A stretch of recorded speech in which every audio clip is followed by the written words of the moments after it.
The mandate of the caretaker committee appointed to run Kenyan football for 6 months by the government on the 11th of November expired earlier this week.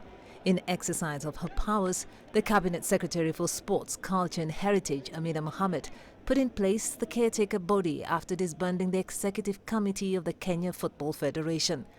The move saw Kenya and world governing body FIFA at crosshairs, despite the government charging the axed federation bosses in court with corruption and embezzlement of public funds.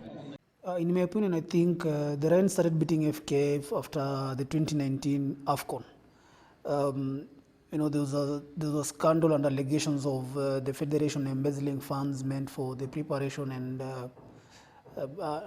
seeing the national team through the AFCON 2019. You remember these were funds provided by the government. I think FKF's mistake was going all out, trying to defend themselves and even accusing some ministry officials of being part of the scandal. Fast forward to February this year. FIFA President Gianni Infantino indefinitely suspended Kenya alongside Zimbabwe from international football for government interference. The suspension has hit the country's domestic football. Well, right now we cannot play in any international matches. We have qualifiers coming up. I was just seeing this morning that Cameroon has named a provisional squad that is going into camp. Remember, we're in the same group. We're supposed to travel to Yaoundé. We don't have a national team in place. We don't know who is the national team coach. So definitely we are going to miss in international matches, and it's also going to be very complicated for our players to make moves abroad. Earlier this week, the minister appointed a transitional committee made up mostly of members of the caretaker committee to run the sports for just over a month. This goes against FIFA's roadmap for Kenya to return to the international fold that would see a normalization committee made up of both government and disbanded FKF officials formed to resolve the crisis.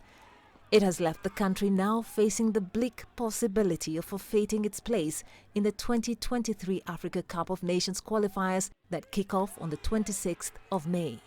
And that is only a tip of what is to come if international football isolation continues. There's no change really. Basically just the same thing. Committees set by government are not supposed to last more than 6 months. It's been 6 months and some few days.